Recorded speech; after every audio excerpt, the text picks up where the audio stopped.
Oi pessoal, eu sou o Danilo, Head de Inovação aqui na Numen, e bem-vindos ao Join the Meeting. Temos um episódio especial hoje, a gente está começando aqui um episódio um pouco diferente, chamado Out of the Box, onde a gente vai fazer alguma cobertura e um resumo aí sobre alguns eventos de tecnologia e inovação pelo mundo, e a gente espera que vocês gostem aí.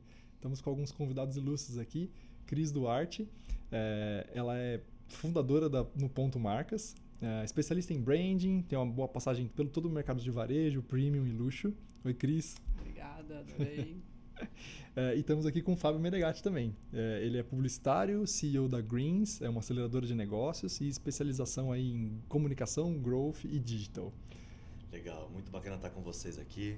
Muito prazer conhecer vocês pessoalmente, Cris e Danilo, que a gente foi juntos aí para o Web Summit e espero poder ajudar e contribuir aqui no papo de hoje. Show, muito bom.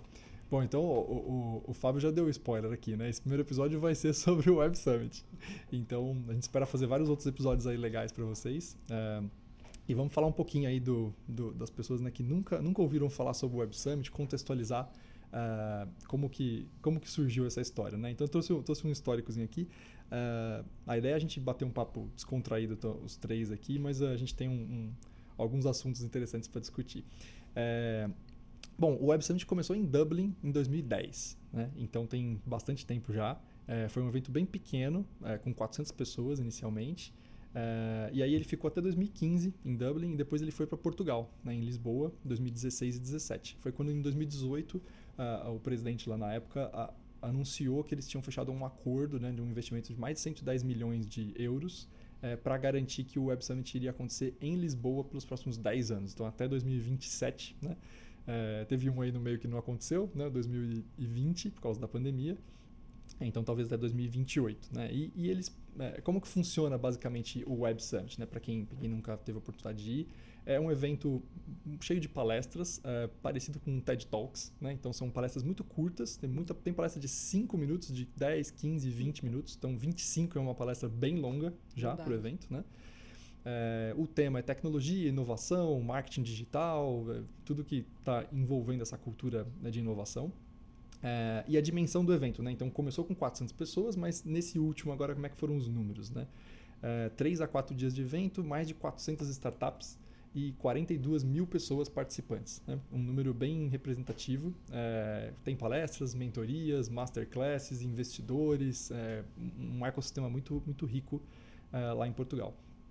E aí acho que o primeiro ponto aí que a gente pode discutir um pouquinho as nossas experiências, né? Estávamos todos aí confinados, né? Durante toda essa pandemia, há quase 2 anos, né? Quando de repente as portas aqui se abrem, a porta de Portugal se abre, o evento ninguém sabia se de fato ia acontecer, né? Se ia ser digital ou se nem ia acontecer, né? E de fato foi confirmado e nós estivemos lá, né? Então a gente contar um pouquinho a nossa experiência e como é que foi sair do enclausuramento aí de 18 meses em casa, né, de home office sem conseguir ver pessoas, né, e de repente a gente está num evento com 42 mil pessoas do outro lado do mundo, né? Então, conta um pouquinho, pessoal, como é que foi para vocês essa experiência? Bom, foi o primeiro, realmente essa sensação, né? Parece que você, por mais que tenha ido em vários eventos ao longo da sua carreira, o ir a este evento tinha um tempero especial. Eu me senti dessa forma. Então, eu vou ao Web Summit desde 2018. Então, quando eles fizeram um anúncio dos 10 anos, eu falo, eu estava lá para ver esse momento histórico. Foi bem interessante, mas eu cheguei com essa dúvida, o que seria? Era um evento até então de 70 mil pessoas, e a gente não sabia muito, estava previsto em 40 mil, que já era uma multidão, né, muito grande. Mas eles tomaram tanto cuidado com o que tinha que fazer, e os testes, e a comprovação de teste, tudo que vai te dando uma certa segurança. Mas eu tinha muita excitação, muita vontade de chegar, e parecia que eu era assim, a estagiária do meu primeiro evento, de encontrar tudo aquilo. Foi muito especial. Eu acho que isso que você falou é muito engraçado, né? Porque antes de chegar lá em Portugal, eu fiquei com essa sensação de estagiário mesmo. E aí a gente teve, a gente ter trabalhado muitos anos, né? Eu, no meu caso, mais de 20 anos aí nas grandes agências do país, a maior parte delas em grupos internacionais. A gente vai muito em evento. Só que como a gente estava nesse enclausuramento em casa, todo mundo fechado, 1 ano e meio pelo menos, Então ficou aquela sensação assim, como que vai ser, né? Como é que vai se encontrar as pessoas? Como é que a gente vai cumprimentar as pessoas? Sim, desaprendeu, né? Será que eles vão estar vacinados? Não, né? E aí depois a gente soube que 98% da população estava vacinada. Incrível. E assim, quando eu cheguei lá, eu me lembro que o primeiro insight que me ocorreu, até eu escrevi um pouco sobre isso, foi a importância de a gente estar saindo de casa. Lógico, com todas as precauções e tudo mais, né? Mas é a importância de conectar, de você conversar com pessoas novas, de você conhecer coisas novas.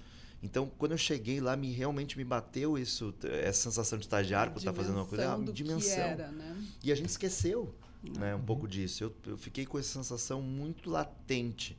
A gente esqueceu o quanto é bom encontrar pessoas, de se relacionar, né? E a gente gosta de fazer isso, ser humano por essência. Então eu fiquei com isso e fiquei muito feliz de ter podido ter a oportunidade de estar em Portugal nesse evento. Sim, até eu tinha visto uma foto, um meme que saiu na internet, que é o filho, né, que voltou para a escola antes. Os filhos, eles tiveram essa experiência de voltar para a vida real antes da gente, né? Ensinando os pais, pegando na mão, falando assim, pai, é assim que sai de casa, né? Deixa ele na porta do trabalho, assim, eu venho te pegar depois, né? É muito doido.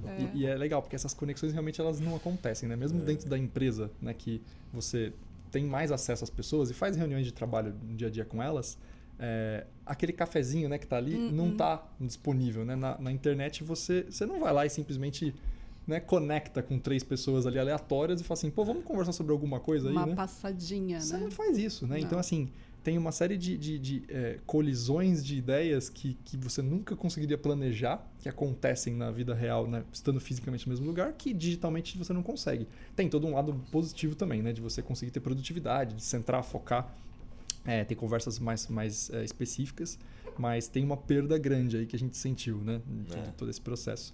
Comigo foi assim, primeiro chegar lá em Portugal já foi um negócio diferente, porque eles já, como por eles serem o país que estava mais vacinado na União Europeia, né, eles já não tinham mais a obrigatoriedade de máscara em ambientes abertos, o que era inconcebível aqui pra gente, né? Você tá tão acostumado a pôr a máscara para tudo, então você chegar lá e tirar a máscara e andar na rua, né, livremente, e não tinha nenhuma obrigatoriedade para usar a máscara em ambientes fechados, mas todo mundo por educação colocava, né, e usava. Então, um povo muito educado lá, ficou muito bem organizado todo o processo.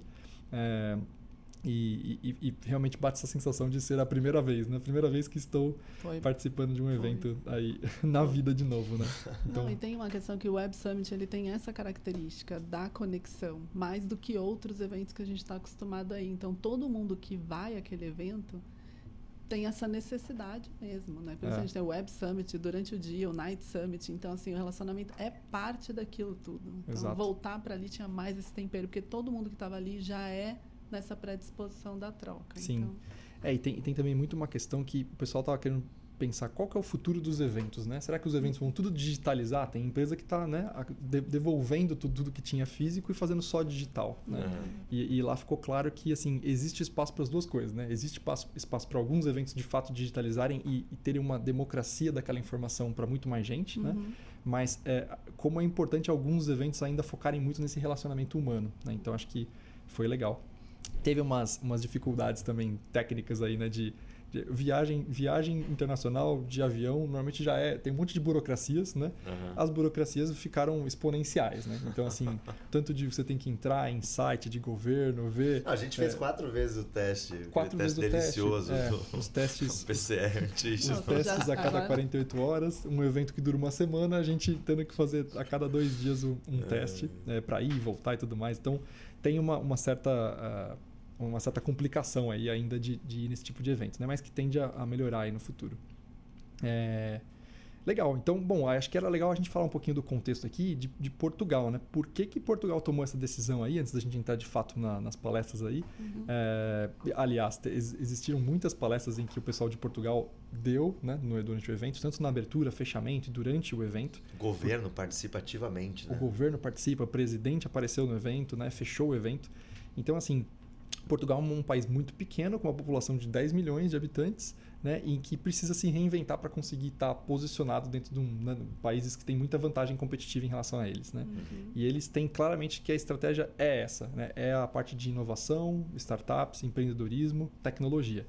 isso eles podem se diferenciar muito, né? Eles anunciaram lá alguns pacotes, né, de visa, né, vistos para empreendedores que querem abrir empresas lá, né? Principalmente se você vai gerar muito emprego no país, é um negócio que tem muito espaço para as pessoas trabalharem. Eles anunciaram também um plano de Portugal 2030, que eles fizeram um plano 2020, né, de recuperação financeira. Deram muito bem, eles foram bastante impactados pela crise que aconteceu em 2008 e depois agora com a pandemia, mas eles se recuperaram de uma forma muito boa, né? E eles trouxeram algumas informações interessantes ali. Ele falou que 10% das pessoas dentro de Portugal já fundou ou cofundou uma startup. É um número muito representativo, né, para uma população pequena. Ele está falando de 1 milhão de pessoas que já se envolveram nesse ecossistema de alguma forma. Um negócio bem legal, né? E eles estão atraindo muito com escolas de negócio, né, que são muito bem posicionadas. A gente teve a oportunidade de visitar uma escola Nova School, que está eleita entre as 30 melhores lá da União Europeia. Tem muitos incentivos públicos, né? Acho que ficou bem evidente também que eles abriram toda a parte de incentivo para você montar uma empresa lá, facilidade de abrir esse negócio. Acho que ele está entre, se não me engano, o primeiro no ranking em facilidade de comércio internacional, principalmente com a União Europeia, né? E o terceiro no ranking, 39º no ranking de facilidade de fazer negócio como um todo. Só para comparar, a gente está em quanto? 180 aqui, mais ou menos.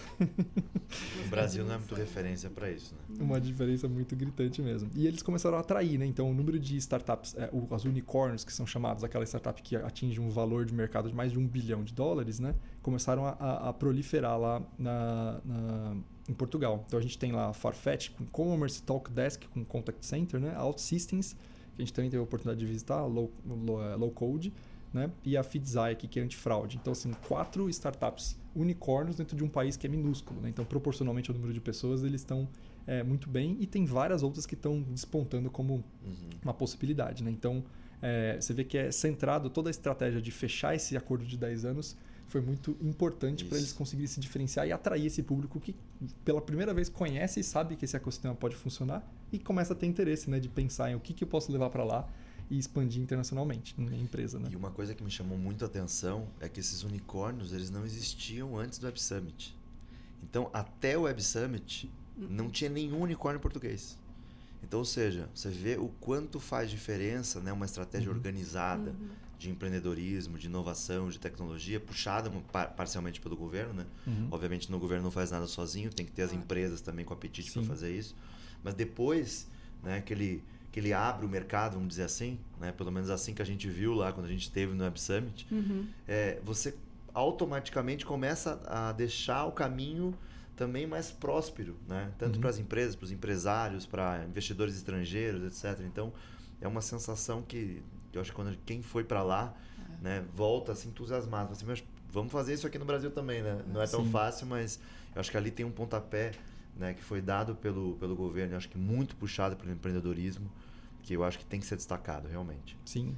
E eles têm até um comparativo com o próprio Vale do Silício, né? De ser o Vale do Silício europeu. Exato. Eles têm a Golden Gate, né? Tem a ponte, que curiosamente ela é muito parecida com a Golden Gate, foi construída pelo mesmo construtor, né? E eles escolheram isso aí por causa teve aquele terremoto famoso de 1755 lá.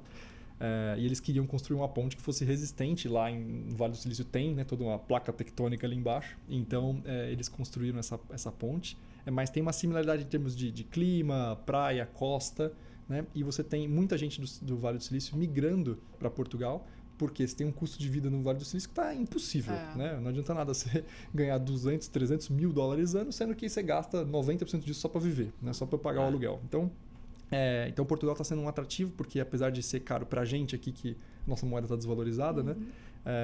Portugal ainda é um mercado mais barato, com custo de vida melhor, uma boa qualidade de vida perante o resto da Europa. Né? Então vira um bom centro ali. Né? Então, eu acho que para mim, quando você fala de tudo isso, a inspiração que eu saio, como você falou, de olhar para tudo eles realmente se engajaram de um tanto, porque na abertura a gente teve o ministro da Economia, a gente teve o prefeito de Lisboa, né? E a fala ela é coerente em todos os momentos. Então, a gente teve sim os políticos, mas a importância que se deu. Sim. E a gente não está acostumado em ter projetos país.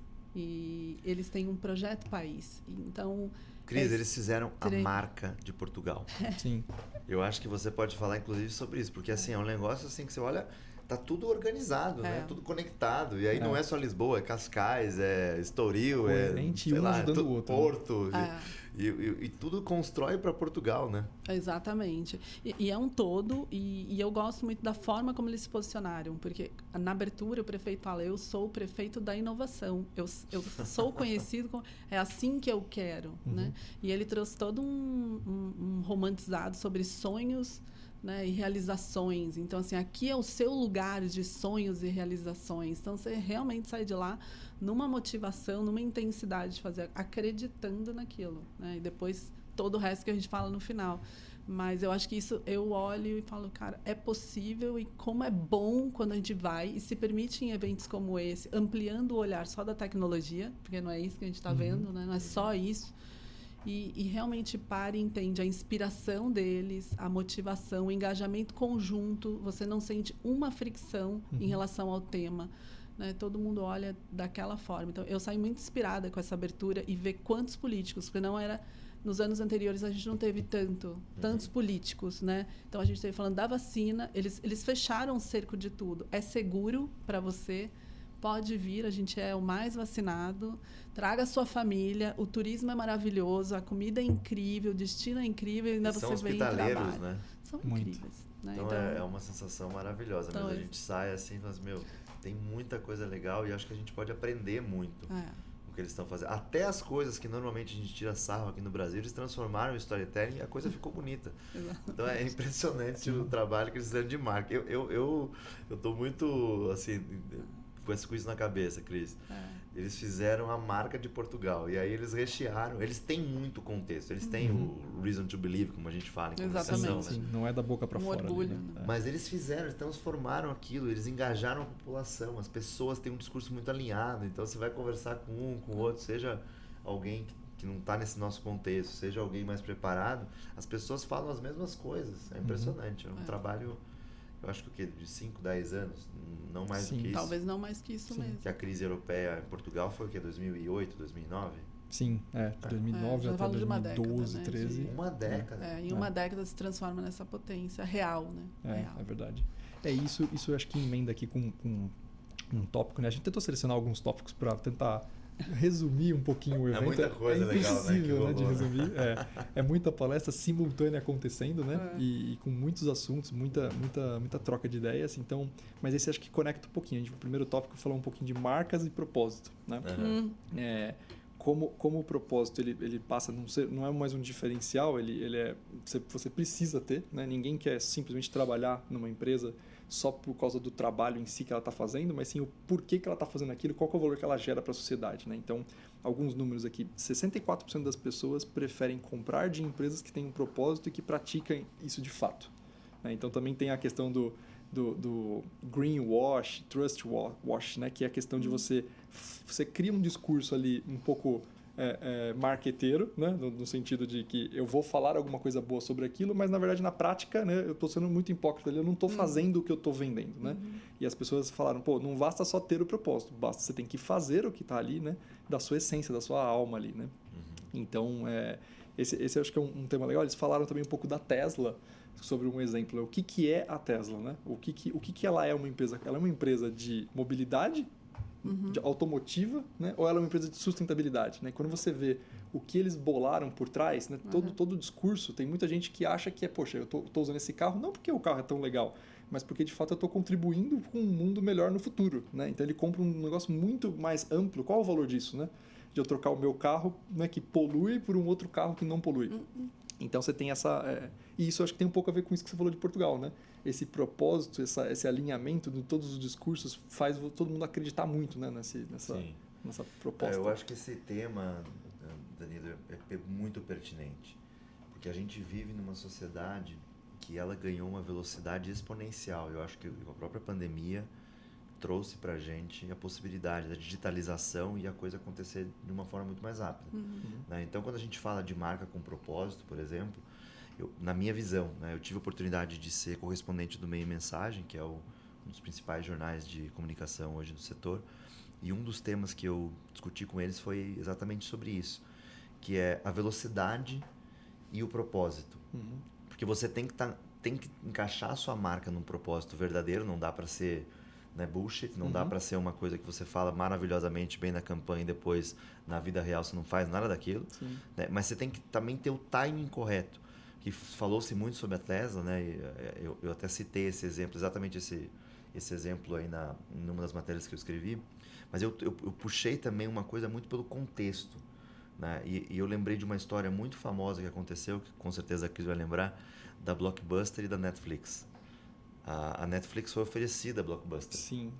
E naquele momento, o timing, né, por algum motivo, os executivos da Blockbuster acharam que não era o momento de investir naquela empresa pequena, né? Uma coisa de streaming, não sei nem o que vai dar isso. Não era nem streaming nessa época, né? Era o Netflix que pegava o DVD, certo? Era um delivery. Ele fazia um delivery pela internet, né? Depois ele começou a fazer o streaming, mas usando a mídia física. Exatamente. Né? E aí, pô, o que é esse modelo de vocês? Não tem sentido.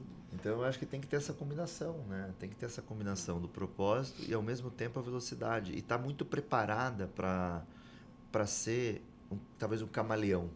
Porque às vezes, né, a própria gente viu lá no evento, né, o Meta sendo lançado, etc. Não é mais o Facebook, não é mais o Instagram, é outra coisa. A Tesla não é a marca de carro. Ela não tem nada a ver com isso. Ela vem de outro propósito. Eu acho que a Cris também tem muito mais propriedade para falar sobre isso, mas eu enxergo assim alguns desses elementos talvez sejam os principais, alguns que você trouxe, alguns que eu vi isso acontecendo, vejo isso acontecendo no nosso dia a dia, né, e vi muito isso acontecer lá em Portugal. Eu acho que assim, realmente, esse tema a gente pode, né, eu sento aqui um dia inteiro. E a verdade, para mim, ela é o ponto principal disso, porque tem uma questão de conflito de gerações mesmo, de visão de negócios, porque a gente vem de uma época onde era legal ter alguma coisa que você falava que era legal ser legal, né? E isso mudou numa velocidade gigantesca, que é isso que ele está falando, que assim é muito rápido. E se você não entende a transição, você para no tempo. Então, eu assisti uma palestra falando sobre o post-purpose, que era The Post-Purpose, né, do Alan Silvan. E eu estava louca para entender o que era esse pós. Porque eu falei, a galera nem conseguiu ainda incorporar o atual, que ainda questiona, né? As pessoas questionam sobre isso. E ele fala, o ponto é você tem que buscar a obsessão pelo seu propósito. Exato. Né? Seja obcecado por aquilo. E aí ele traz exemplos de empresas obcecadas. E aí eu saí com essa visão, ou com essa mensagem, né, que é um pouco da velocidade que ele está dizendo. Então, assim, se eu ainda estou tentando entender que eu preciso ter algo para fazer o bem, e essas empresas grandes, elas já não têm o produto mais, ela está calcada em propósito. E as startups são assim, a maior parte delas nasce... As que têm mais valor, inclusive. É isso que tem valor, não é? Ela nasce com a alma e com o DNA de falar, eu quero solucionar isso e tem um propósito real. Né? Então, para mim, essa palestra do Find a Obsession foi bem, bem legal. E eu acho que é isso mesmo. A gente está seguindo nesse caminho de encontrar. E não é um nice to have, a gente não sobrevive sem. Eu tenho certeza que você tem o seu no seu negócio, já revisitado, eu tenho o meu, você tem o seu. E a gente não pode perder isso de vista. E a velocidade, para mim, você está totalmente certo. Acho que eu nunca tinha pensado nessa questão do tom da velocidade, porque você perde, né? Daqui a pouco já... E essa velocidade, acho que emenda com um próximo tópico nosso aqui, que é a questão de redes sociais. Né? Tem tudo a ver com isso. A conexão humana e a velocidade que flui a informação é bizarra, né? Então, se a gente imaginar a gente aqui que pegou, acho que os três pegaram, certo? Uma época pré-internet, né? Onde você tinha a coisa mais moderna, o que era mandar um fax, né? É um negócio, assim, bizarro. E hoje a velocidade que você tem de conseguir ter um WhatsApp, mandar mensagens e ter o Facebook e juntar as pessoas com base num tema e numa vontade sobre um negócio super específico, né? De repente tem 40 mil pessoas falando sobre um tema que você fala, poxa, como assim tem 40 mil pessoas interessadas nisso? Né? É a vírgula da vírgula da vírgula. Então, isso faz a informação fluir muito rápida, né? E eu acho que tem tudo a ver com esse propósito que você precisa gerar para essa velocidade nova aí do fluxo de informação. E eu trouxe algumas coisas aqui para a gente falar sobre essa parte de redes sociais, então.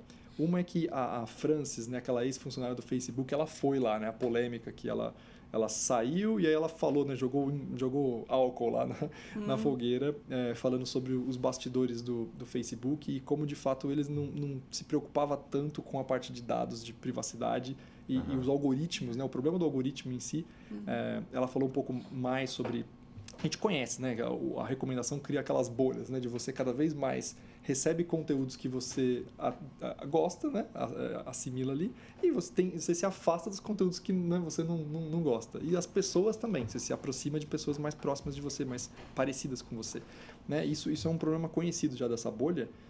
O ponto é como que a gente resolve isso, né? Como que a gente mostra para você o outro lado, os argumentos do outro lado, para você conseguir ser uma pessoa mais aberta, né? E ela falou muito sobre um ponto de violência que acontece dentro de países menos desenvolvidos, com menos educação, né? Como as redes sociais fazem com que o país até fique mais violento, porque você cria essa dicotomia entre lado A, lado B, um contra o outro, e as pessoas vão lá e realmente uma agride a outra, né? Então isso está acontecendo em alguns países menos desenvolvidos. Você tem, até nos mais desenvolvidos também acontece mais um grau menor, né? Também teve um comentário do Thierry, eu não conheço o jogador de futebol, Thierry Henry. Thierry Henry, isso aí. Eu sou muito ruim de futebol, mas ele foi lá e ele deu uma palestra, ele falou muito sobre a questão do cyberbullying dentro dos esportes, né? Porque o esporte é uma figura pública, o jogador está lá, ele foi lá, o juiz, né, chutou, fez um gol, fez alguma coisa, e aí você tem toda uma rede social em cima daquilo, né, massacrando aquele profissional que às vezes ele não consegue ter estabilidade de entrar no campo por causa do que está acontecendo na rede social, e assim, em questão de segundos, né, depois do que aconteceu. Então, e aí inclusive o Gilberto Silva, que ex-jogador aqui, né, brasileiro, anunciou uma plataforma que conecta atletas e fãs e onde teria uma tolerância zero com esse tipo de atitude, né? Então, todo mundo seria registrado, vocês têm... Porque é muito fácil você ir lá e falar mal, né? Só que você não está com o seu CPF ali, né, mostrando e dando a cara, né? Você fala de forma impessoal com as pessoas, né? Que vocês viram alguma coisa nesse sentido? Olha, eu assisti o The Social Dilemma, que é uma série na Netflix. É meio chocante, porque mesmo a gente que trabalha com isso... Né? E a gente tenta construir propósito mesmo nas redes sociais, etc., engajar as pessoas. No fundo, tem um algoritmo que está por trás ali que recomenda para você um certo conteúdo e pessoas, né? Então, e mesmo a gente sabendo disso, a gente mesmo assim a gente cai naquela bolha. Gera. E eu sempre, quando eu estou nas redes sociais navegando, né, pessoa física, eu fico com isso na cabeça, né? E ao mesmo tempo também é muito difícil de resolver, porque hoje não está nem na mão de uma pessoa mais, né? Não é uma pessoa que coordena isso no Facebook ou no Instagram ou em qualquer outra rede social, no TikTok. É um algoritmo. Alguém programou aquele algoritmo para buscar aquelas informações ali, né, de uma forma muito inteligente, né? O tal do growth hack. E o algoritmo está trabalhando e quanto mais dados ele consegue melhorar a performance dele. Né? Então, no meu ponto de vista... eu acho que esse é um dos grandes dilemas que a sociedade vai precisar corrigir na próxima década, nas próximas décadas, né? Eu acho que como que a gente conecta, né, todo esse lado da psicologia humana para tentar minimizar esses problemas, porque o Gilberto Silva e o Thierry Henry falaram muito sobre o esporte, mas imagine que isso acontece em qualquer lugar, área. Né? Na educação, na escola, né? A gente tem filhos, a gente estava falando sobre isso. Então, é um negócio assim que tem um potencial, né, para o bem e para o mal. Consegue amplificar, consegue chegar a informação em muito mais gente, mas ao mesmo tempo, se você não cuidar disso, pode virar um problema. Né? A solução não é não ter mais rede social. É um caminho sem volta. Não tem como é impossível voltar. Né? Mas o ponto é que está gerando um efeito colateral que a gente está tentando discutir qual que é a melhor forma. Eu amo ir ao Web Summit porque ela sempre está lá na frente, né? As discussões estão sempre lá na frente. E, particularmente, meu insight sobre esse assunto e na palestra da Frances, em particular, Fábio agora o Fábio é especialista nessa parte, né? Então, vou dar meu pitaco. Mas, assim, eu não entendia quando todo esse processo dela, né, e ela fazia a denúncia, aonde estava o cerne do negócio. Porque ela falava, ele se preocupa menos com a segurança e se preocupa com o crescimento, então ele não tem o investimento. Era uma questão da segurança, do investimento. E eu falava, gente, mas ele é gigante e tudo é tecnologia. Por que ele não consegue? Na hora que ela fala dos países menos... dos países subdesenvolvidos, ela fala da questão do idioma. Então, ela fala, qual é o ponto? Na África, tem 10 dialetos. Tem pessoas que falam 10 dialetos. E aí começou o ponto. Aí caiu eu não posso falar caiu minha ficha, né? Que é meio antigo, né? Eu tive um insight, porque senão tem que explicar de onde vem isso. Um insight, né? Que é exatamente, você não traduz, a inteligência artificial não traduz em todos os idiomas. E ali é que não pega. Então, eu saí, sabe meu momento insight, que é a questão, exatamente isso, para você conseguir mitigar, porque inglês, português, espanhol, os grandes idiomas está tudo certo. O ponto está nesses outros e nos grupos que fomentam a violência e tudo mais. Então, já colando nessa parte, a gente falou muito de influenciadores que também está vinculado às redes sociais. O ponto do Web Summit esse ano de influenciadores foi torná-los global. Eles estão falando menos e traduzindo mais. Então, eu olhando por isso, a questão do idioma foi um ponto que me chamou muito a atenção nessa conexão deles. Então, eu saí de lá entendendo melhor, porque o fato da gente... Eu também... Né, esse documentário é maravilhoso, se ninguém nunca assistiu, tem que assistir, né, independente de ser da comunicação ou não, para entender como o mundo funciona. Ele não vai voltar. Né, a consciência é nossa. E o Yuval Harari fala sobre isso. A gente já chegou nesse lugar. Cabe a nós entendermos o caminho. A tecnologia não é boa, é ruim, né? A gente que coloca o peso nela.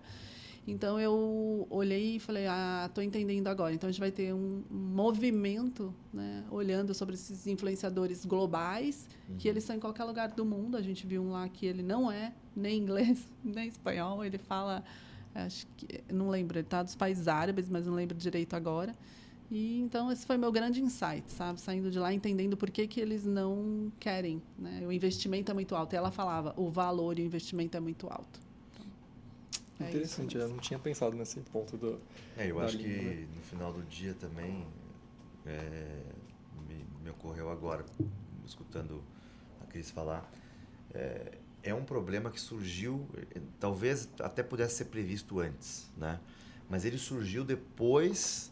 Né, de tudo isso que a gente está discutindo ter acontecido. E aí eu acho que agora cabe ao Facebook como organização, né, o Meta, né, tomar alguma atitude em relação a isso. Né?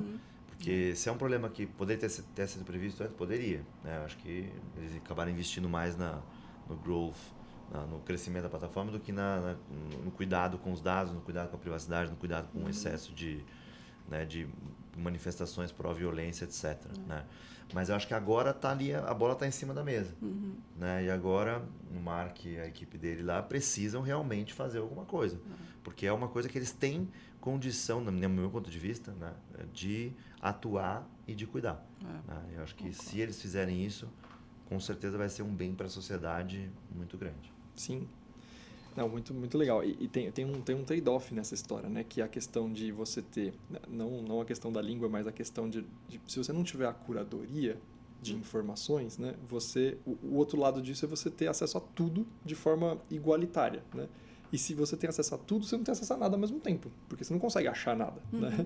O grande ponto é você conseguir ter algum tipo de gatilho, de velocidade, de atalho para chegar em alguma informação que é útil para você, porque tem muito mais informação que não te interessa do que te interessa, de fato. Né? Então, esse é o trade-off aí da questão da curadoria automática ou manual de informações. Né? E da língua é interessante também, porque ninguém diria, né, como o Fábio falou, é um problema que foi causado depois, né? Quem diria que você conseguiria ter influenciadores nesse nível que a gente tem, né? E com base nessas redes sociais que foram criadas. Então, o que era influenciador antes era quem passava na televisão, né? Passava na televisão, via num canal, né? Era uma celebridade. Então, você tá lá uma celebridade, o cara ele passa na novela das 8, é um cara famoso, muita gente conhece ele, né? Agora, a gente não conseguia nem mensurar quanto de fato ele é famoso. A gente tinha uma ideia, né? Você conversava com as pessoas, você conhece lá ator X, ator Y, atriz. Agora, hoje a gente tem um número, né? A gente tem a métrica. Quem é o cara? Se você quiser saber quem é o cara mais influente do mundo, em termos de redes sociais, você sabe quem é. Você consegue ir lá, eu tô até curioso quem que é agora. Deve ser um Justin Bieber da vida aí. No brasileiro, eu acho que é o Neymar. É o Neymar? Então, quanto, né? E quão de fato essa influência dele tem valor, né? Então, isso é interessante que a gente consegue mensurar. E aí tem um assunto emendado com esse das redes sociais aí, que a gente entra na questão de privacidade dos dados pessoais, né? LGPD e tudo mais, que é um tema interessante. Eu anotei duas coisas aqui legais que eu vi lá, e elas são bem similares a princípio. Uma eu conhecia e a outra não.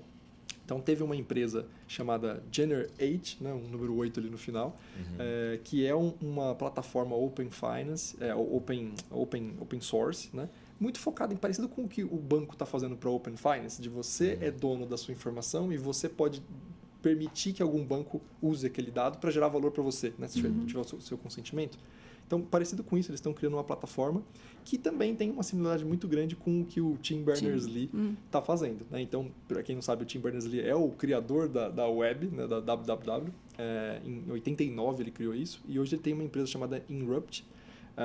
E o que ele fala? Ele fala o seguinte, que muito do que está acontecendo hoje com a internet, ele fica feliz e ele atingiu o objetivo dele, que era conectar as pessoas e disseminar as informações. Só que ele acha que essa questão da segurança dos dados privados é um negócio que a web falhou. Né? Então, e ele está tentando pensar num projeto novo chamado Solid, que a ideia é o quê? Voltar o controle dos seus dados para você. Né? Então, ele cita um tal de Solid Pod, né? Que é você tem uma cápsula ali onde tem os seus dados e aí você autoriza quem pode usar. Inclusive, você pode, não é nem vender, é alugar, né, o dado, porque você não tem como vender ele porque o dado é seu. Mas você pode permitir que alguém use aquilo mediante uma remuneração sua. Né? Então, no fundo, você está trazendo o poder de volta para o dono da informação, quem gerou a informação. Né? E o que vocês acham disso aí, dessa questão da privacidade? Gente, eu saio de algumas palestras com a cabeça doendo. Essa foi uma delas, porque eu não sou desenvolvedora, não sou tech, né? Sou comunicadora. Então, eu olhava para aquilo, ele fala, Solid é um movimento.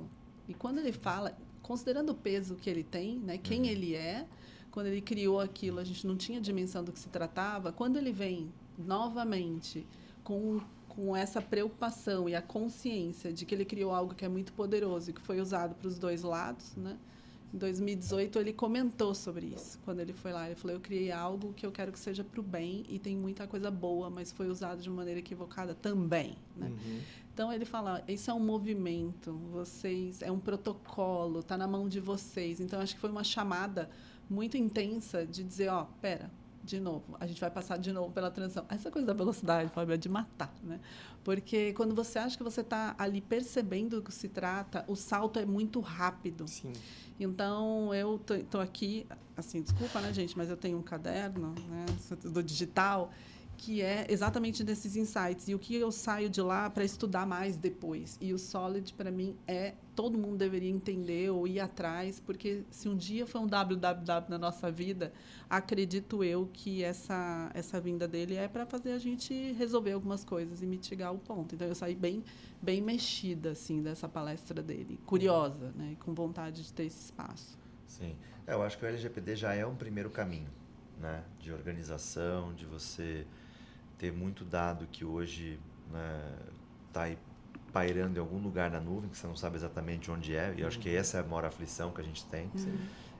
Eu acho que todo mundo tem consciência também da velocidade. A coisa é tão rápida que você não tem nem paciência para ler os termos ali, que você dá um accept rápido, né? E aí depois você deu accept, que as pessoas... O Facebook pode entrar nas suas informações e pode mandar dados para os bancos. Sim. Que, aliás, era uma informação que outro dia circulou no grupo de WhatsApp. Você deu esse accept? Não, você deu. Agora você tem que ir lá e desabilitar isso. Que bom que alguém me avisou, né? Porque... Então, acho que tem esse opt-in, né? É importante, mas assim como a gente estava falando antes, né? Dessa questão social, essa questão comportamento humano, né? Imagino eu que seja um dos problemas que a gente precisa endereçar nessa próxima década. Acredito que essa questão da privacidade de dados é outro, né?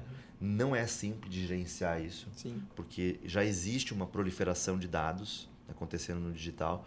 Não sei se vocês assinam o Serasa, Experian.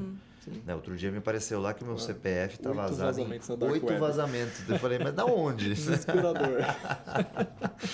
E provavelmente são informações, são dados que eu mesmo preenchi ou que eu aceitei. Né? Não é que ninguém roubou esses dados, pelo menos penso eu. Em algum momento eu devo ter digitado esses dados sem muita segurança, né? Outra pessoa, né, mal intencionada ou empresas especializadas nisso pegaram esses dados e esses usando. núcleos, né? Ou quando você tem uma fragilidade, né? Você tem uma centralização de um órgão ou governamental ou privado que tem muita informação num único lugar. Isso é um ponto de falha para um hacker poder acessar aquilo. Sim. Lá e ele tem 200 milhões de CPF do nada, né? Que vazou recentemente aí, né? Então, quer dizer, todos os dados da sua vida já estão lá, né? Então, mas assim, acho que a transição, né, de você de fato, né, ao invés de você, até isso como repetitivo, esforço repetitivo, seria muito melhor se você tivesse um único lugar, né, onde você registra a sua informação, e aí ao invés de você se cadastrar num site novo, você ter que digitar tudo de novo, né, que ele pede o CPF, mãe, pai, data de nascimento e tudo mais, por que você simplesmente não conecta uma coisa com a outra, né? E a gente talvez tivesse faltando uma parte tecnológica. Na última década foi desenvolvido, né, para você conseguir, de fato, conseguir ter essa informação criptografada, com segurança e privada. Né? Sim. Mas você sabe que eu assisti a palestra de um dos engenheiros de inovação da Apple, não sei se vocês tiveram a oportunidade de ver também, no Web Summit mesmo. Sim, do iOS, né? E ele contou muito sobre isso, né? Como é que a Apple está tentando fazer um movimento para organizar esses dados. Eu não sei como é que é na prática, né? Mas hoje, por exemplo, para quem tem já o iOS novo, você já pode, por exemplo, ocultar algumas informações e a própria Apple faz esse serviço de nuvem, né? Então, quem está acessando esses dados pega o teu dado na nuvem da Apple. Perfeito. Você não consegue, não abre seu e-mail e outras informações. Está ali, a informação é criptografada e depois a empresa acessa, né? E você consegue enxergar apenas os seus dados. Sim. Né? Mas é exatamente isso. Acho que eu me lembro muito de um videozinho, um vídeo muito simples que eles fizeram, uma animação. E a Apple é muito famosa, né, por fazer um conteúdo de comunicação de qualidade. Mas esse era assim, um dos mais simples possíveis. Era assim, imagina que é um delivery de comida. Né? Então chega lá o motorista, né, para com a sua comida e ele entrega. O entregador vai entregar a sua comida. A partir do momento que ele entrega a sua comida, ele está na sua casa. Então é a mesma conexão que eles fizeram para explicar o potencial de problemas que podem acontecer a partir dali.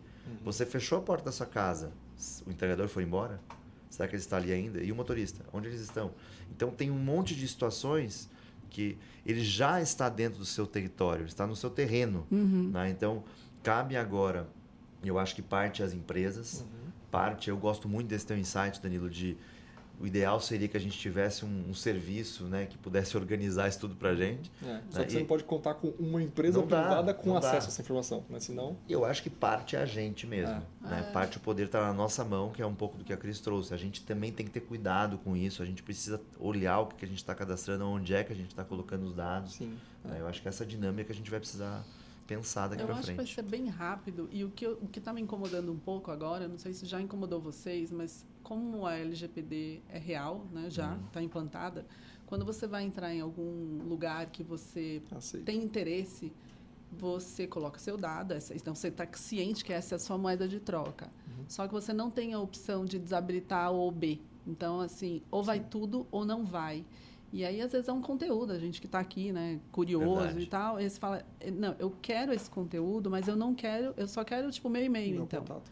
Ele não te dá, então ele não te deixa entrar no conteúdo. Então, eu acho que a gente está começando a chegar num lugar ruim, quando as empresas também partem desse princípio agora, que assim, você quer, então eu quero A, B, C, D. Então, assim, o que você está disposta a dar de informação e com base nisso o que você pode receber assim, em troca. Né? E aí entra nessa questão, você fala assim, cara, mas eu quero muito esse dado, é um reporte importante para mim. E aí você dá lá o aceite, mas raiva, sabe? E você dá tudo, né? Você dá teu CPF, teus dados, teu nascimento, teu endereço, você dá praticamente toda a tua informação pessoal, né? Esse é um negócio interessante, o Fábio, que você comentou sobre a Apple. A Apple sempre teve essa preocupação muito grande, né, com a questão de privacidade dos dados. Tanto é que, quando você pensa, o que podia ser pior do que vazar todas as senhas, né? Cara, é vazar a sua biometria. Certo? Porque você não pode mudar a sua retina, sua digital. Uma vez que se isso tivesse num banco de dados centralizado em qualquer empresa que qualquer um possa acessar, você foi hackeado para sua vida inteira.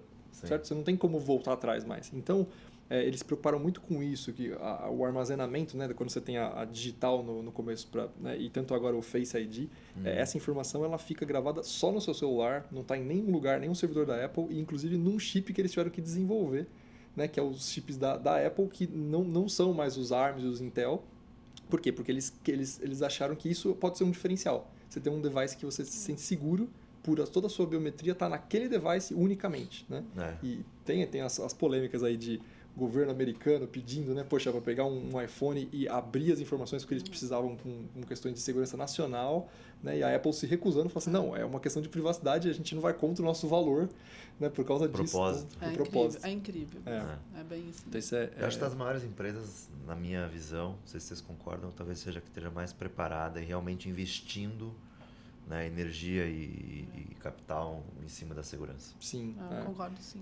E até a questão quando a gente pensa em inteligência artificial, machine learning, tem muito tráfego de informação para um lado para o outro, né? E era muito mais fácil você ter um grande servidor robusto que rode os algoritmos e você manda os dados tudo para lá, né? O que todo mundo faz, né? E a Apple teve um movimento contrário também de levar esse machine learning, como que o machine learning pode rodar dentro do seu celular? Então, de novo, a estratégia do chip, né, do tal do M1 e tal, de você ter um core ali de processamento neural, né, dentro do seu celular, para o dado poder ficar ali mesmo, né? Incrível, e você né? É muito legal, vem bem alinhado com esse contexto todo. É né? incrível mesmo.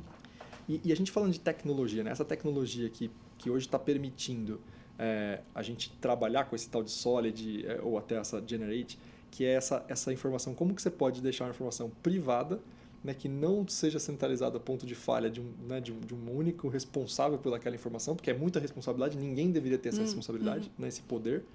E como que você descentraliza essa informação de uma forma segura, né, e adaptável e maleável. Né? Então, aí a gente entra num assunto aqui, que é o assunto do tal do metaverso e as criptomoedas. Né?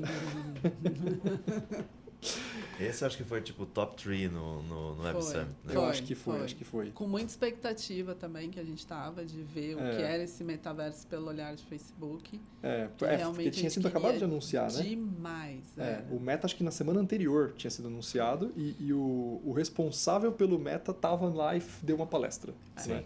Virtual. Não, ele não estava lá. Vamos lá, porque estava esse foi virtualmente. O tema do negócio. Ele estava no né? metaverso. Ele estava quase no metaverso. Podia ter vindo de personagem, ia ser mais digno, eu diria. Mas né? o interessante que eu achei que assim, durante a entrevista tinha um cara, eu achei um cara bem incomodado ali perguntando sobre isso, né? O jornalista para ele. Não sei se era da Reuters, era algum órgão, algum meio de comunicação. E aí eu lembro muito dele mostrando uma imagem, tinha o cara do Facebook na esquerda e na direita tinha lá parecia um jogo infantil ali era o metaverso deles. Era eles em reunião. Ali, isso, você numa reunião, né? E aí o cara falou assim, ele olhava para a foto ali e falava assim, mas espera aí, você realmente acredita que o futuro é a gente ficar ali com esse avatarzinho, né? E assim, tem essa conotação, né, de que muita gente pensa no metaverso como isso, né? Mas o metaverso na verdade é muito mais amplo do que isso, né? O que significa para vocês aí esse movimento? Olha, eu tenho um pouco de medo. Sendo muito honesto, porque é um assunto que a gente vem vendo na mídia, no cinema há muitos anos. Só que agora ele realmente está no nosso dia a dia, já é uma realidade. Né? E tem questões ali que são muito, para mim, são muito críticas, né? Pessoas que não têm uma boa imagem na vida real, de repente lá no metaverso elas podem ter outra personalidade, né? Então eu acho que tem algumas coisas ali. Quando foi anunciado o metaverso, me veio à cabeça o Second Life. Né? Eu acho que o Second Life tem a questão do que a gente estava brincando do tempo, da velocidade, talvez ali foi o primeiro estágio, mas talvez o mundo não tivesse preparado para aquilo. Sim. Né? E creio eu que hoje, não que a gente esteja preparado, mas eu acho que é mais crível.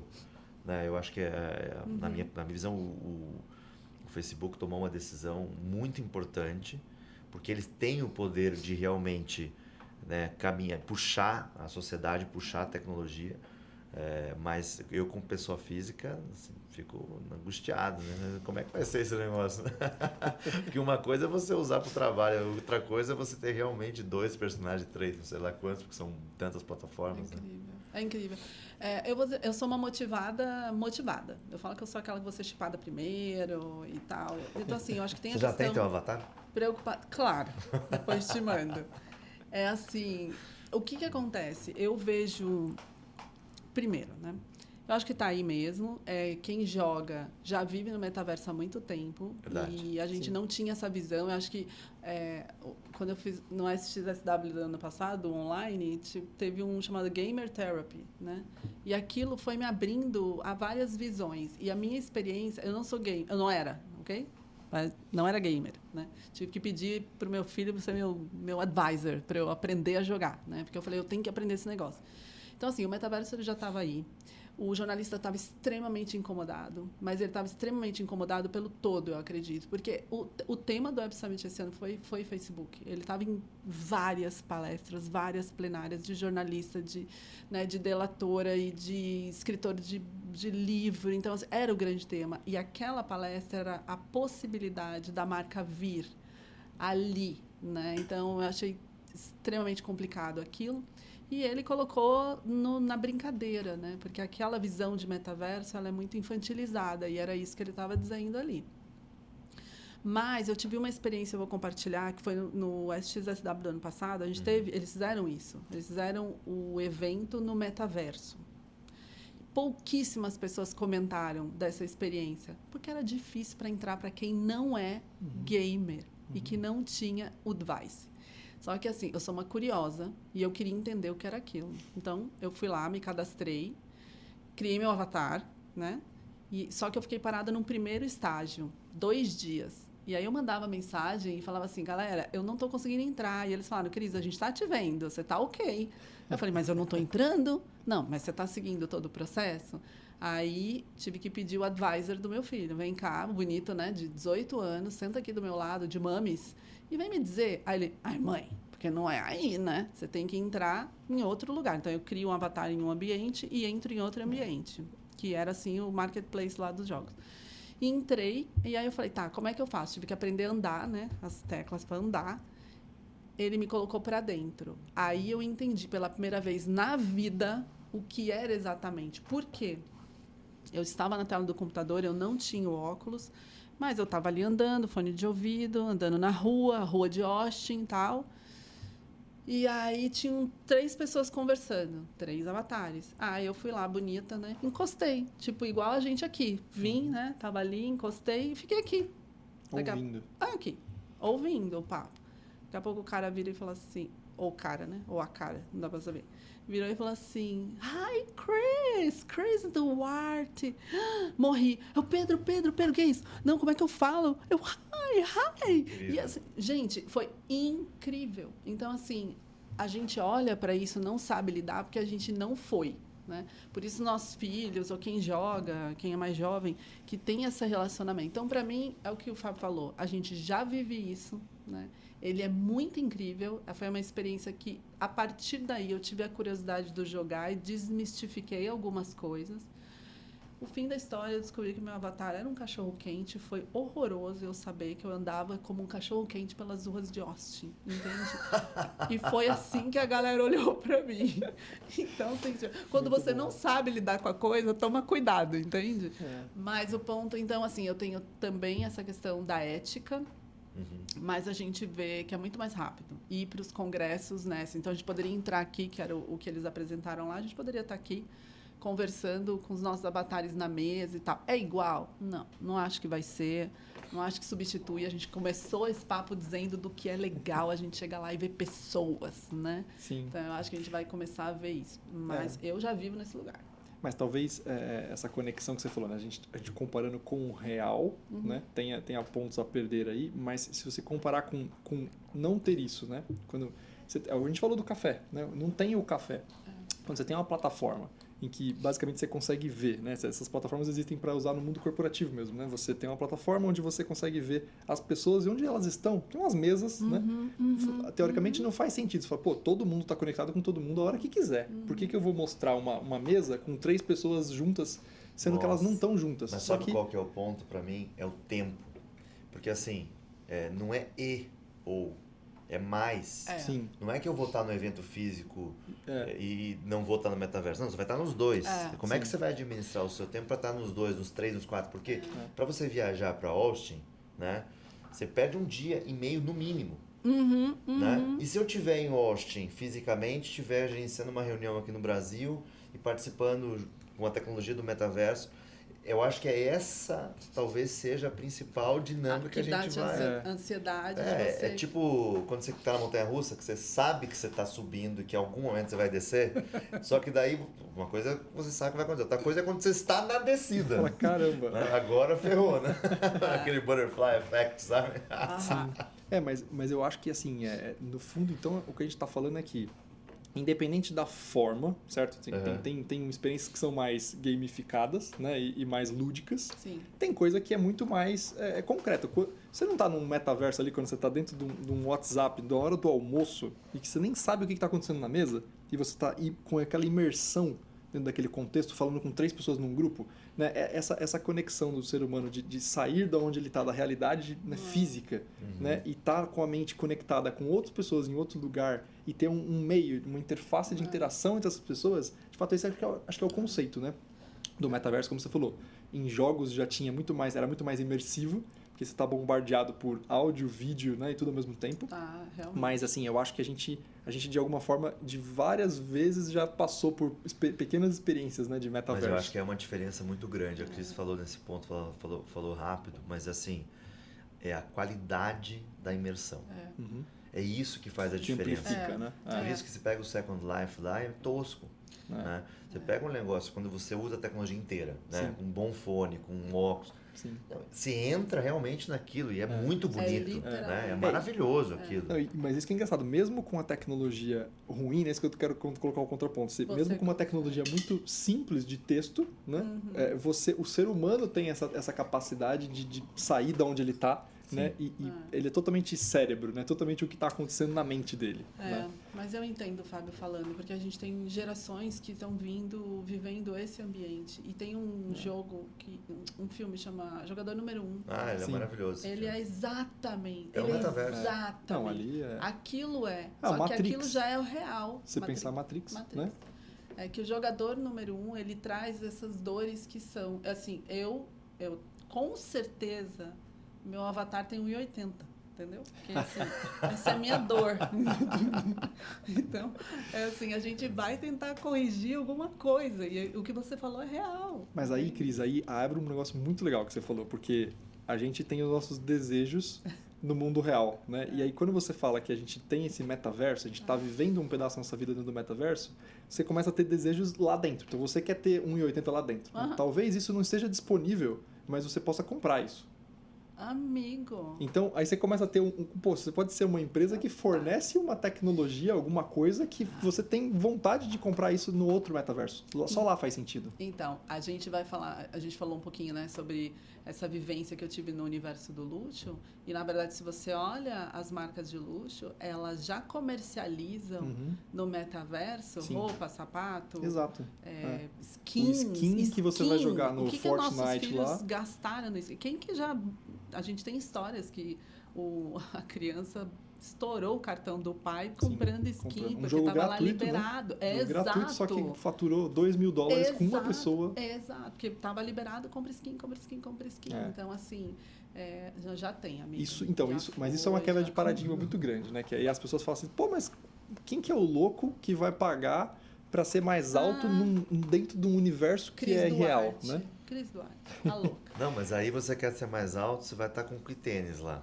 Então, será que da Gucci? Será aquele... que da Prada? Não, e as roupas que ela tinha comprado antes o skin já não vai servir, ela vai ter que adaptar as roupas, né? Então deve ter uma costuraria online aí. Do Gucci, da fábrica, uma possibilidade gigante que a gente tem, acho que no mercado de luxo, no mercado de comunicação. Enfim, mercado de geral, massa, né? a gente teve McDonald's dentro, tem as lojas lá do Mac1000, então tá tudo lá. Eu trouxe alguns números assustadores aí do que eles passaram lá, né? Então, a Zara Larsson, que é cantora, né? Ela fez um primeiro concerto virtual dela numa plataforma chamada Roblox. Né? Assim, até aí, ok, né? Assim, ok. É diferente, né? Você falar que você vai fazer um show ali. Mas é uma coisa de, sei lá, 4 milhões de pessoas ao vivo. É bizarro. Assim, é uma plataforma basicamente para crianças, é infantil e juvenil ali, né? Mas assim, você reuniu 4 milhões de pessoas para assistir o negócio, né? A maior live do mundo foi a Marília Mendonça com 3 milhões, né? Não sabia. Então, ou seja... Essa bateu a maior live do mundo real. Foi uma do virtual. Olha o potencial disso. E isso que é um público não é aberto para tudo, né? Não é Você o já maior tem. público de faixa etária, né? Né? Essa parte que eles estão explorando muito também, essa parte do sensorial, né? Então, tem um moço, o Jean, que ele montou um ambiente de som envolvente aí para a realidade virtual em evento. Isso é um potencial gigantesco, porque você poder, né, entrar, sentar no melhor lugar no show da sua banda favorita, né? E você conseguir, né, ter a experiência imersiva de olhar para todos os lados e ter o feedback de áudio, né, de tudo isso, com um bom fone de ouvido, uma boa captação, né, isso é sensacional. Isso tem um valor, às vezes é mais caro do que você tá lá, porque lá você não conseguiria ter a qualidade. né? Você tá lá, o cara te esbarrou, você pisou no seu pé. Não, você tá num outro ambiente. Então, assim, o espaço que abre isso para a questão de eventos, o pessoal da Grayscale e o Morgan Stanley, que trabalham com investimento, a parte de finanças, né? Eles chamaram isso aí de uma oportunidade de $1 trilhão. Né? Então, tem muito, muito potencial ali dentro. Você tem algumas coisas que você não consegue nem interpretar direito. Né? Um terreno vendido na Decentraland por R$14 milhões. Né? Você tem um mega iate, né, que ficou famoso recentemente, aí, que é um NFT, que foi vendido por quase R$4 milhões no metaverso chamado The Sandbox, né? Que é muito louco. O NFT tem tudo a ver também. Né? Então, assim, a criptomoeda está super atrelada a esse mundo, porque, né, se a gente usa moedas fiat, né, dentro do mundo real aqui, a criptomoeda, a gente já usa a criptomoeda na vida real aqui. Né? Agora, dentro de um metaverso, a única moeda existente é a moeda digital. Né? Então, você teve a importância, né, que até o Mark Zuckerberg falou, que não existe toda a questão de metaverso se você não tiver criptomoedas associadas. Né? E aí você tem os NFTs, principalmente para marcas de luxo, para colecionáveis. Né? Até é um ponto interessante, que o colecionar alguma coisa, você, né, ter algo que não serve, não tem uma utilidade específica, mas aquilo te dá uma satisfação por você ter aquilo. Né? Tem um valor sentimental. E isso é humano, né? A gente guarda e coleciona coisas desde sempre, qualquer coisa, desde uma tampinha de garrafa, né? Você juntou 3, ele falou, pô, peraí, eu já quero ter as outras 3, 4 para completar a minha coleção, né?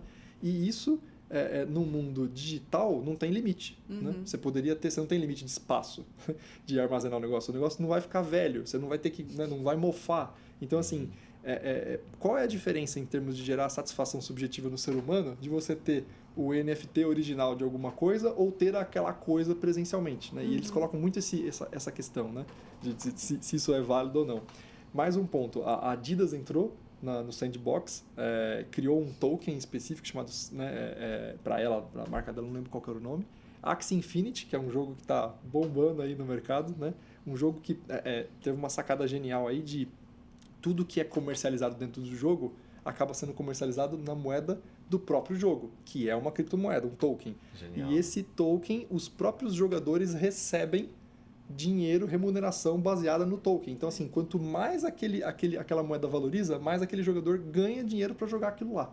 Então, é um negócio muito louco, que se retroalimenta. Né? E você usa dinheiro real para poder comprar esse token para entrar no jogo. Então, é um mundo totalmente maluco, né? E eu acho que, pelo que eu vi, assim, todas as coisas vão se conectando, né? Você tem como você falou, Cris, tem um monte de palestra, um Facebook Meta que dominou vários assuntos do evento, mas quando você vai, né, sai da palestra e vai caminhar ali nos stands das startups alfa, beta, né, pequenininha ali, quando você vai ver, eu acho que de 25% a 30% falava em termos de criptomoeda e como viabilizar isso para o seu negócio. Né? Então, se você é um negócio e você precisa ter um NFT, precisa ter um token, precisa ter uma criptomoeda no seu negócio, dentro da sua plataforma de educação, eu tenho um business aqui que eu consigo te ajudar com a minha plataforma de geração e administração dessas criptos, né? Te soluciono, né? Eu andei pouco ali esse ano pelas startups, assim, mas era um super tema. Eu acho que era o tema mais conectado aí de tudo. E é muito doido, né? Porque a gente está vivendo num mundo em que muita gente ainda não entendeu, né, o impacto que, de fato, essa descentralização do poder, né, dessa moeda pode trazer de aberturas. Né? Você nunca imaginar que uma tecnologia de blockchain podia, né, habilitar um negócio desse acontecer. Né? É totalmente desconectado. Mais uma oportunidade. Eu acho que isso foi uma coisa que me ocorreu muito durante o Web Summit.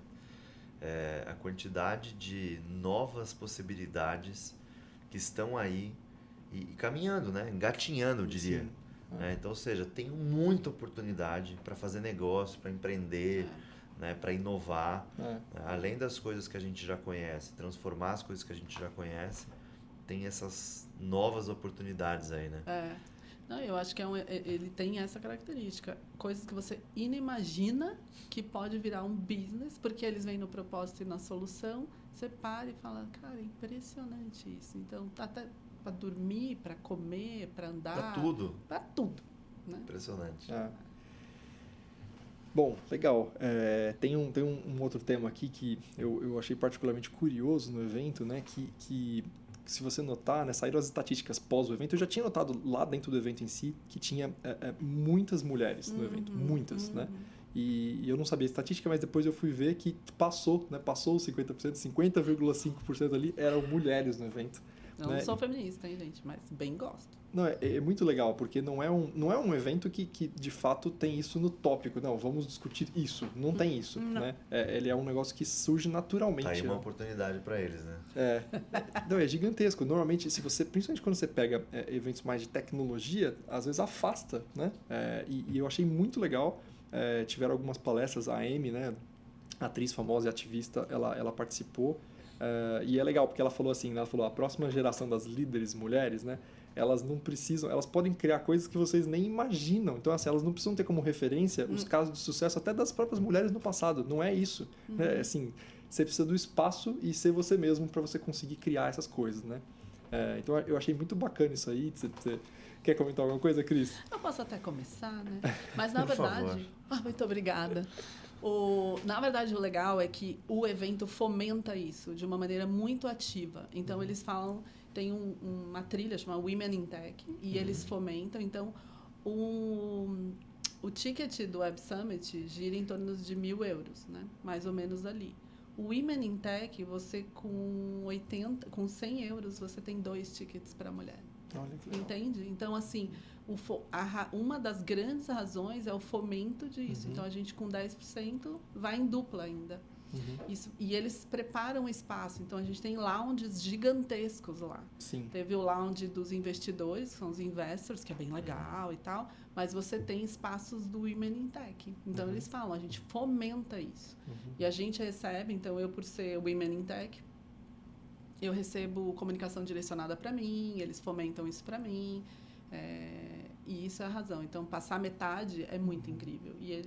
E tem mesmo uma diferença, é importante. Eles querem que a tecnologia seja... E eu acho que tem muito essa característica, né? Que ela não seja, né, o A ou B. Ela está aberta para todo mundo. Sim. E inclusão é um tema, né? O mercado da mulher, ou feminino, é um tema. Então, eu particularmente tenho dificuldade. Não sou ativista. Assim, sou daquela que, assim, é tudo igual. A gente trabalha igual e faz igual. Mas a gente sabe que, no geral, as coisas elas não são assim dentro desse mercado da tecnologia que é bem masculino. Mas eles realmente fomentam. Mas eu acho que tem uma coisa aí que talvez seja a grande sacada, e eu acho que a gente vai começar a ver isso na prática. A mulher tem uma capacidade, isso é genético, de criação muito, muito forte. Então, quando a gente fala no ambiente de empreendedorismo, de startups, de criar soluções novas ou de remodelar business, né? Tem uma questão que eu acho que realmente faz muito sentido a gente começar a ver esses indicadores. Comprovado, né? Comprovado. Acho que tem uma questão científica aí por trás, né? E muito legal.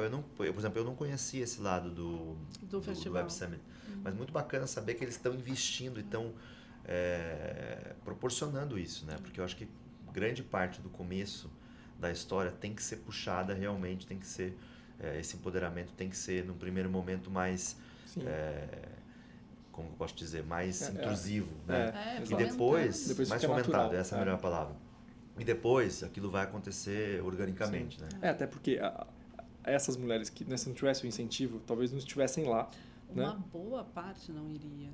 E eu acho que assim, só o fato delas terem ido e visto como funciona o evento e quão importante que elas podem ser nesse processo e como que elas fazem a diferença, talvez num próximo ela já iria anyway, né? De qualquer jeito ela iria. Sem, né? Então isso é muito legal. Bacana. Bom, legal, pessoal. A gente estamos chegando no encerramento aqui, chegando perto do fim. O Web Summit ele acontece também, tem uma parte muito focada no empreendedorismo e ajudar as empresas a se desenvolverem, né? Então, se você é uma startup, você pode se expor ali, né? Para investidor, para contatos, para networking, para expandir seus negócios. E eles fazem como se fosse um show ali de talentos, né? O Best Performer Startup de todo o evento, né? O que foi votado sobre a startup que tem uma ideia muito legal, né? E aí, curioso, eu acabei não vendo esse final aí da tomada de decisão ali da última empresa, mas assim, até meio fúnebre aqui o assunto, mas uma empresa chamada Cremar foi a empresa que ganhou como uma empresa mais inovadora ali, diferente, né? E engraçado porque fala um pouco, a gente estava falando sobre o processo de digitalização, né? Sobre você pode usar isso para qualquer tipo de assunto de domínio de negócio, né? Então, poxa, é um assunto super delicado, é um assunto que ninguém quer pensar antecipadamente naquilo, né? E quando chega algum problema na sua vida que você tem que lidar com isso, é um processo chato, burocrático e pesado, né? Demorado. Então, eles fizeram uma startup que facilita todo esse processo de forma digital para ele ser o menos doloroso possível e prático, né? E inclusive eu achei interessante porque eles tentaram ver o que mais que eu posso gerar de valor para uma situação dessa, né? E muitas vezes até as cinzas são guardadas, né? As pessoas guardam. E eles viram uma forma como até de dar um destaque para isso. Então eles têm um processo lá que você pode comprar, que é um processo de transformar essas cinzas num diamante. Então você transforma isso num diamante e aí você, para sempre, você tem ali uma recordação. A V2 é um NFT. Ok. Não, tô brincando. É que tem tanta oportunidade, você olha assim e fala assim, gente, primeiro que assim, a gente fala muito de fricção no negócio, digitalização. Eles tiraram a fricção num negócio que é super delicado, como o Danilo falou. Né? Aí ele tenta colocar marca em cima disso, né? Na minha humilde opinião. Ou seja, transforma aquela cinza num diamante. Então, o que é o próximo passo? O NFT tá aí, pode ser que seja uma outra coisa ainda, só né? sentar com o cara do lado ali, né? Já pensou que coisa? É muito bom isso. É maravilhoso a oportunidade. Eu acho que o exemplo é muito legal esse capítulo do Web Summit, né? Porque você realmente tem muitas empresas ali, série A, série B, você tem ali empresas que estão começando, estão bem no early stage ali, estão pegando pegando tração, tem o framework bem construído, e você tem grandes empresas, né? Como a gente falou aqui, Facebook, Microsoft, etc. O interessante é você ver essa troca de experiências entre os empreendedores, né? Eu acho que realmente o core ali passou muito por criptomoeda. Eu vi muita coisa de marketing social, de influenciadores, redes sociais, etc. Eu vi muito stand, muita empresa nisso, né? Mas eu acho que para mim fica muito uma sensação de oportunidades, né? Conexões e oportunidades, porque às vezes tem uma startup que você conheceu lá que conecta com a outra startup que você conheceu no outro dia, que essas duas junto com uma ideia que você tem, né? Somado aí você cria um outro negócio, você cria outro business, né? Ou você tem um business, você precisa de uma tecnologia X que tem uma empresa que já faz. O bizarro é que você assim, sempre tem alguém que já faz, né? É muito impressionante, inspirador ao mesmo tempo isso, né? Tem um livro que eu gosto muito, que é o De Onde Vêm as Boas Ideias. Conhece esse livro? Conheço. E ele fala muito, tem um capítulo que ele fala sobre o possível adjacente, né? Então você tem a sua zona de conforto ali e você dá um passo só para fora ali, né? E aquele um passo te expande a zona de conforto. E é isso, lá fisicamente você realmente estando com as pessoas, a sua zona de conforto ela vai se expandindo para o que é a zona de conforto do outro, né? E você vai trocando essas ideias e a combinação quase aleatória dessas ideias gera um monte de coisa que não vai ser sucesso, né? A gente sabe que inovação é assim, um monte de coisa ali vai dar falha, vai dar problema, mas o importante é isso, é quase um organismo vivo que está se reproduzindo e se multiplicando e mutando, né? A ponto de, quem sobreviveu aqui, né? Quem conseguiu viver e se adaptar mais rapidamente nesse ambiente e criou valor para a sociedade, né? Consegue proliferar e crescer ali, né? Não precisa ir muito longe. A gente está aqui, nós três, cada um tem uma especialidade, já pode virar um business. Total. Eu acho que é isso que para mim, quando eu voltei, quando eu estava no avião, né, voltando pro Brasil, triste, que eu podia ter ficado mais uns dias, né? E eu falei, nossa, é impressionante a capacidade que a gente ganhou de realmente criar novas oportunidades, novos negócios, né? Sim, a gente se amarra, né? A gente tem as o Web barreiras. Summit, para mim, ele foi isso. Né, como a gente começou aqui dizendo, a gente tem uma fluência de ir aos eventos, né, de varejo, de comunicação, até mesmo de futuro, né, quando tem aqui no Brasil e tal, internacional. Mas quando eu cheguei no Web Summit, que eu entendi a dinâmica da conexão, todos os eventos têm um app. No mundo todo. Qualquer um que a gente vá no Brasil, todos têm um app. O Web Summit é o único que as pessoas interagem por ele. Eu fui convidada para tomar café. Sim. Eu fui acessada para perguntar quem que era. Verdade. Tanto é que esse ano eu fiz uma coisa... Eu gosto de dar uma olhada, de dar uma passada de olho. Mas esse ano eu tomei um tempo e passei por todos os brasileiros, que eu queria ver todo mundo, e fui me conectando com muitas pessoas. E conversei com pessoas incríveis que eu não conversaria aqui, porque a gente não tem essa abertura, né? A gente é muito mais fechado. E o Web Summit, ele é o oposto disso. Ele é fomentado para que você vá. Por isso, infelizmente, esse ano a gente não teve o Night Summit, porque a gente está o dia inteiro no day. Depois a gente tinha um happy hour e depois a gente tinha um night. E você anda pela cidade, né? Era assim. Então, cada dia o Night Summit era num lugar. A galera toda. Então, você pensa, ok, das 70 mil vai, sei lá, 30, 15 mil. Mas é gente. É gente pra caramba. E do mundo todo. Né? A gente tem do mundo todo. Não é só da Europa, a gente tem da Ásia, dos Estados Unidos, obviamente a Europa mais. Mas, então, assim, eu saí do Web Summit, talvez ele tenha mexido uma chave em mim, de me colocar muito mais aberta e disponível para estar aqui, sabe? Para estar, não aqui não, porque eu gosto de falar mesmo, mas, assim, de gerar negócios. O Web Summit, ele fomenta você a gerar negócios e conexões, né? E a gente, às vezes, tem um mindset antigo só daquele formatado. Exato. Então, eu volto dessa forma também, sempre volto. E são as barreiras que a gente mesmo colocou na gente. A vida fez, né, essa barreira acontecer, né? Tava um amigo meu hoje de manhã, coincidente, me mandou uma foto de um livro que ele bateu de uma página, né? E aí tava assim, né? As conexões da sua vida, né? A maior parte ou estudaram com você ou trabalharam com você. Né? Tipo, se tirar esses dois, sobra bem menos, né? E é isso, né?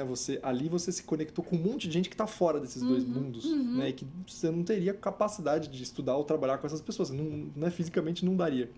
Então, ela acelera muito coisas, essa serendipidade, né? De você encontrar um monte de coisa legal ali. A melhor palavra é essa, serendipidade. E o aplicativo realmente foi o diferencial. Ele tinha uma parte bem legal de contatos. Até quando você se cadastrava, né? Você coloca quais são os assuntos que você domina, quais são os que você estaria disposto a conversar com outras pessoas, até de ensinar caso alguém queira saber o que é aquilo, né? Então você tinha uma segmentação muito legal ali. Eu tenho um case bem legal, porque eu tive alguns clientes que estavam... Eu sempre fui sozinha, né? Porque eu já tenho um pouco mais de tempo, mas tenho alguns clientes que foram na trilha de saúde. Eles são médicos, né? E teve lá 2 dias de uma trilha de saúde. Ele viu uma tecnologia no palco. Teve uma apresentação. Aí ele falou assim, Cris, adorei isso. Ah, mas não tem que sair 2 vezes. Entrei no app, era palestrante. Entrei no app, me apresentei, falei quem eu era. Falei que eu estava com um cliente, que a gente queria marcar uma reunião com ele.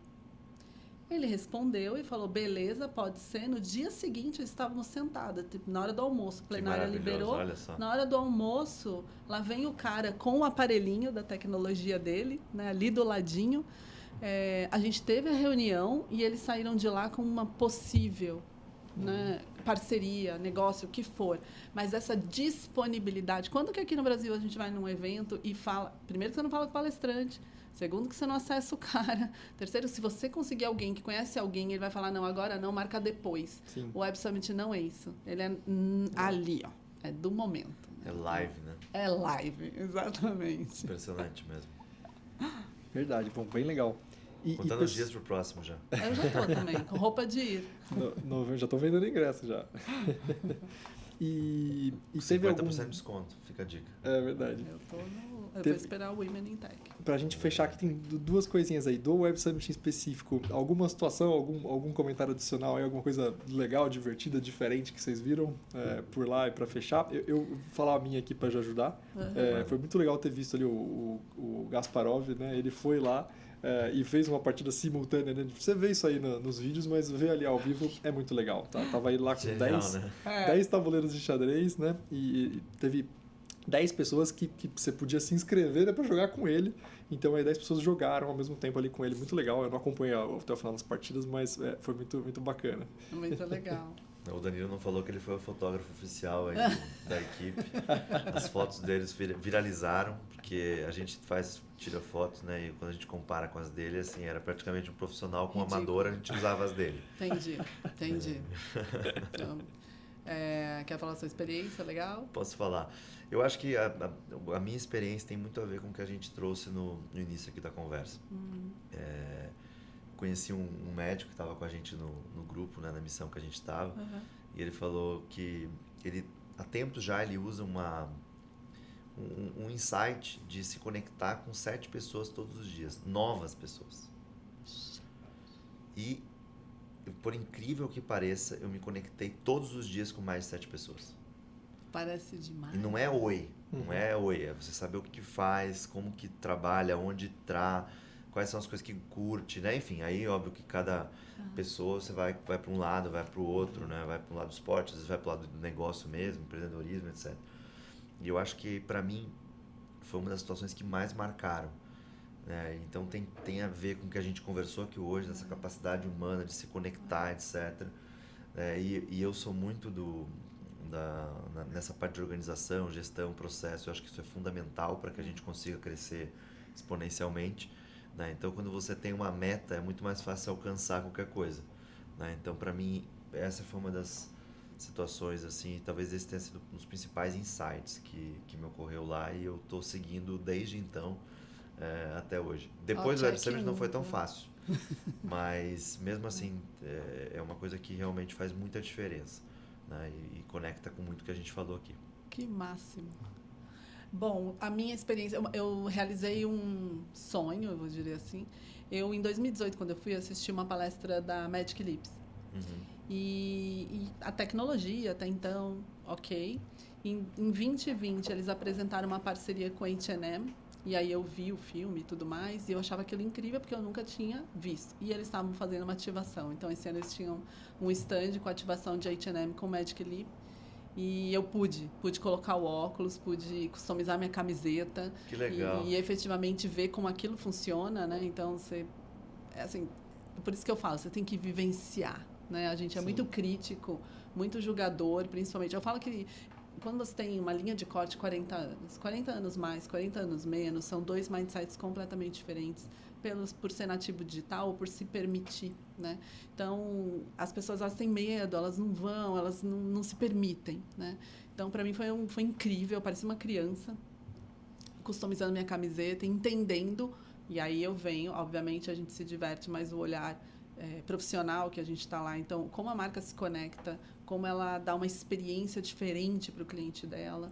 Magic Leap, quando o cara falou, ele falou, olhem essa foto, a mulher lá com o óculos dela, olha o sorriso dela, olha assim, aonde ela está. Isso é um poder de metaverso, olha onde ela está.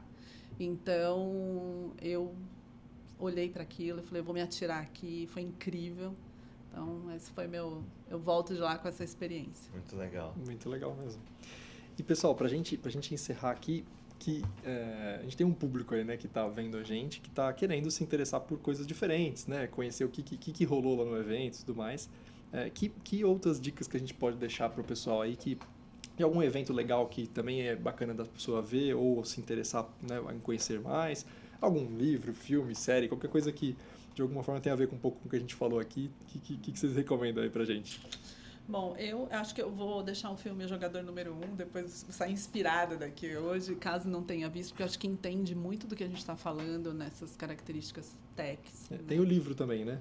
Aliás, veio do livro. Ele veio do livro? Então, perfeito. Então, já dei a dupla. Já. E como sempre, né, quando tem livro e filme, eu tenho um amigo que ele viu o livro, depois viu o filme. Aí ele reclamou do filme, falou, uma porcaria o filme. Normal. O livro provavelmente deve ser muito, muito legal. Normal. Então, vai no livro. Então, esse, para mim, acho que vale para entender.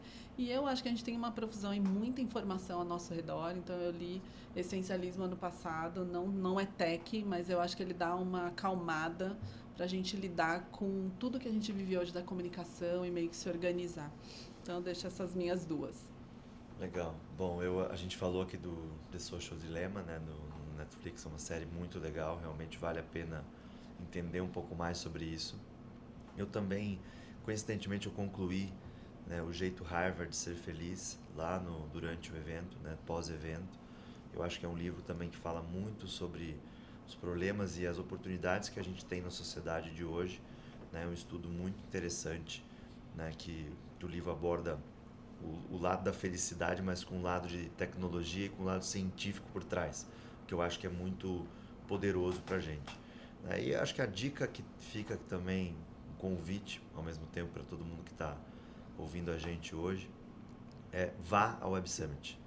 Vale muito a pena, porque tem muita oportunidade. A gente falou aqui, tem desde o evento mainstream, tem o evento focado nas startups, tem as conexões. E eu acho que quando você soma essas 3 coisas, você não está falando de 1 mais 1 mais 1 igual a 3. Né? Você está falando de uma exponencial ali, né? Quase que é uma progressão geométrica, né? De oportunidades ali que estão latentes ali. Muito legal. Eu vou fazer 2 recomendações aqui de 2 eventos e um livro. Eventos tem 2, um que eu não conheço, mas que eu acho que todo mundo que procura o Web Summit de alguma forma deve se conectar com ele, que é o SXSW. Né? Então, Verdade. Quem não conhece, né, e queira saber um pouco mais a respeito do evento, procure se saber, porque é muito legal, tem uma pegada um pouco diferente, mas tem muita coisa inovadora que acontece lá. E um evento que eu fui, que ele tem uma vibe um pouco mais intimista do que o que a gente foi agora, né? Chamado Business of Software. É bem mais nichado, mas é interessante porque essa questão de você ter muitas palestras em paralelo, né, sempre dá aquela sensação sua de que, assim, será que eu fiz a melhor escolha entre assistir o melhor conteúdo, né, o que mais ia agregar para mim, né?